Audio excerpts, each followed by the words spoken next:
அஸ்ஸலாமு அலைக்கும் வரஹ்மத்துல்லாஹி வபரகாத்துஹு.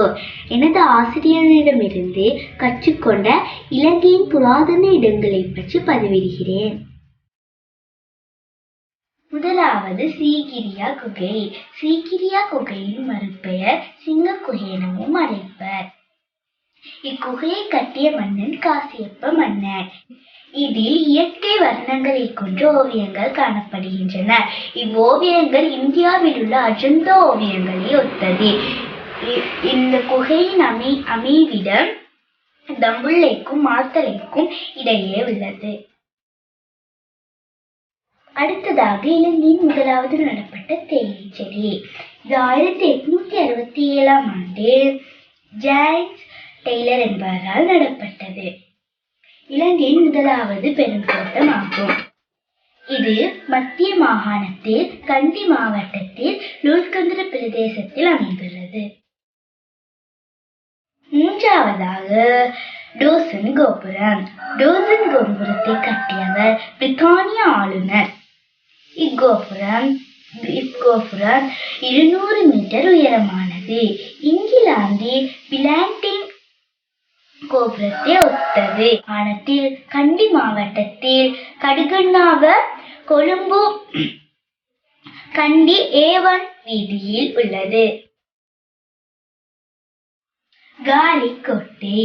இது 1588ஆம் ஆண்டு போர்த்துகேயரால் கட்டப்பட்டது. அதற்கு பிறகு 1549ஆம் ஆண்டு ஒல்லாந்தரினால் அரண்களாக மாற்றப்பட்டது. இது ஒரு வரலாற்று சின்னமாகும். இது தென் மாகாணத்தில் காலி மாவட்டத்தில் அமைந்துள்ளது. மண்ணால் பெருக்க மரம். மண்ணால் பெருக்க மரத்திற்கு பயோப மரம் எனவும் அழைப்பர். இது 800 வருடங்கள் பழமை வாய்ந்தது. இங்கு 34 மரங்கள் காணப்படுகின்றன. இந்த மரத்தை அரேபியர்களால் கொண்டு வரப்பட்டது. இதன் காய்களில் கழுதைகள் உண்ணும். மரம் அமைந்துள்ள இடம் வடமாகாணத்தில் மன்னார் மாவட்டத்தில் பிரதேசம் பள்ளிமுனை வீதியில் சித்த விநாயகர் கோயிலுக்கு அருகில் உள்ளது. ரிட்டிகர கர்ணமலை.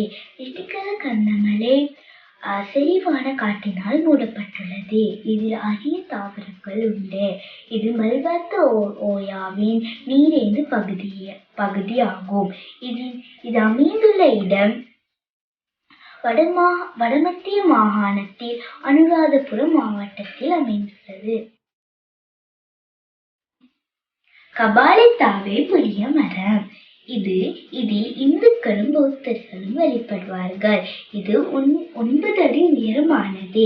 இது அமைந்துள்ள இடம் யாழ தேசிய வனத்தில் கும்பக்கர் ஓயாவுக்கு அருகில் அமைந்துள்ளது. காணொளியை பார்த்த அனைவருக்கும் நன்றி.